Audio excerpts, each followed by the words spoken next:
Education was my father's primary goal, to achieve the highest educational level possible, whatever it was that you chose to do, and to do a good job at it, to make the highest grades that you can, and to be independent in whatever it was. And to be educated today will give you guarantees for the rest of your life. My father in Mexico had been a professor, a teacher. He believed in discipline. He would take us at nights, all of us, to the store where he was, and make us learn things like calculus, like ancient history, like Mexican history. He said no football, no baseball, no girls, no wasting your time. To me, my youth in Mercedes was a pleasant memory, because although I went to a segregated schools and I did not know exactly the reasons or the cause of segregation. In fact, I didn't even know that any of our constitutional rights were being violated. But I think that the most important thing, and why I decided to become a teacher and to teach children, is to make sure that we instill these values and these ideals in our children. Fighting for what you believe in, and seeing injustice and believing that you can make a difference in changing that. People even today say, why should I vote? Why should I do this? Why should I participate? Well, how am I going to make a difference? The only way we can make a difference is if we all participate and we all are a part of this actual community, and I mean this country. All the things that Dr. Hector accomplished, he accomplished because he had an education. His education allowed him to do things that he wouldn't have been able to do if he hadn't known about history. He hadn't studied the Bill of Rights. He hadn't studied the Constitution. He followed the right way to get things done, and he did it without riots again. And his education helped him to do the things that he needed to do the way he wanted to do them. When I came here to Texas A&M Corpus Christi, I was not familiar with Dr. Garcia's work.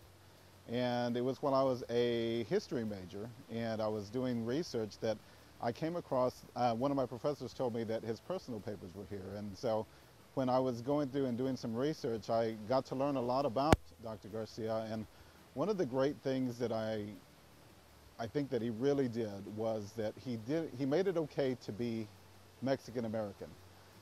Before him, from looking at things, I think that the Mexican American in Texas was basically kind of a permanent underclass, and he was one of the first ones to really start pushing to make us really enfranchised and really help us become part of the American society.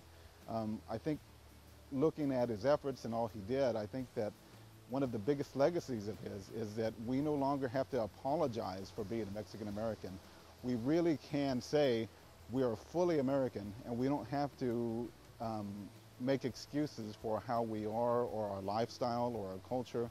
We're fully accepted, and I think that he was one of the biggest influences on that, and his work really, really did impact the lives of Mexican Americans today. The importance of his life needs to be repeated and retold over and over again. He did a lot for Mexican Americans, and it's very, very important for them to know what he did for them, as far as sitting in the classroom, public high school, a public school with an Anglo-American sitting right next to you.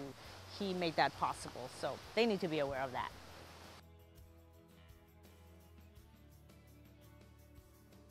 When I think about the privilege that we have of building the Dr. Hector P. Garcia Memorial Family Health Center and the legacy of this amazing man, I'm so proud of that. And I'm most proud because that building and what's going to happen in that building is going to represent the care, the compassion, and the commitment that he had to health care for the people. We are so excited about the new Dr. Hector P. Garcia Memorial Family Health Clinic. It is just an opportunity for the family to really promote my father and for the medical profession to know about him and the way he practiced medicine. This is truly a great honor.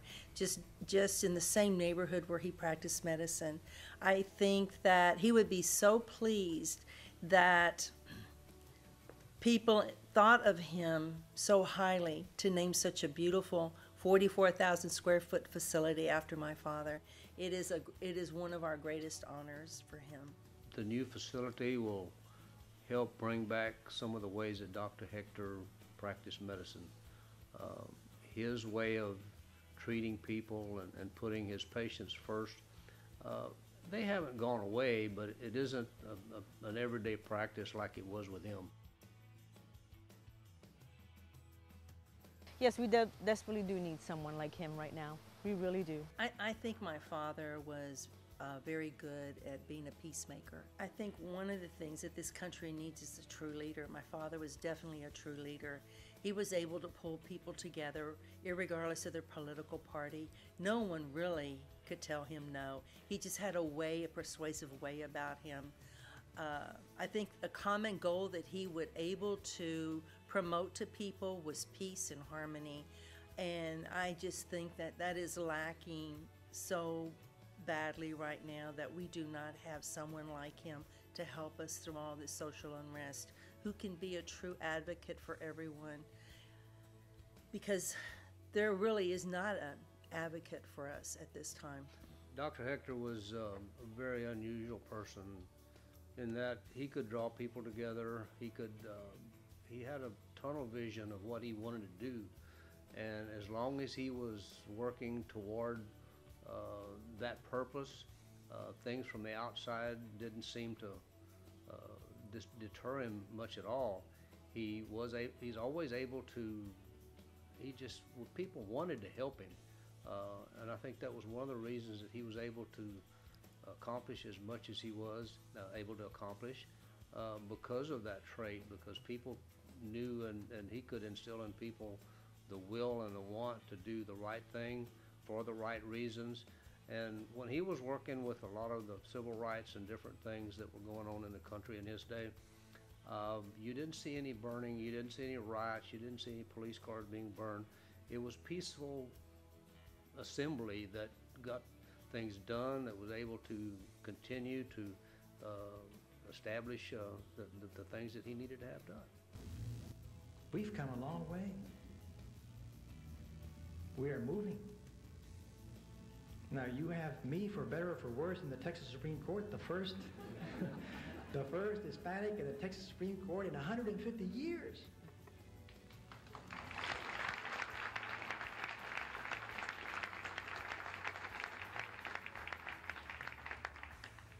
I would not be where I am had the doctor not spent many, many nights out in the trenches and in the streets clamoring for equal rights. And I am the product, Doctor, in many ways, of your labors. And I salute you and I thank you. God bless you.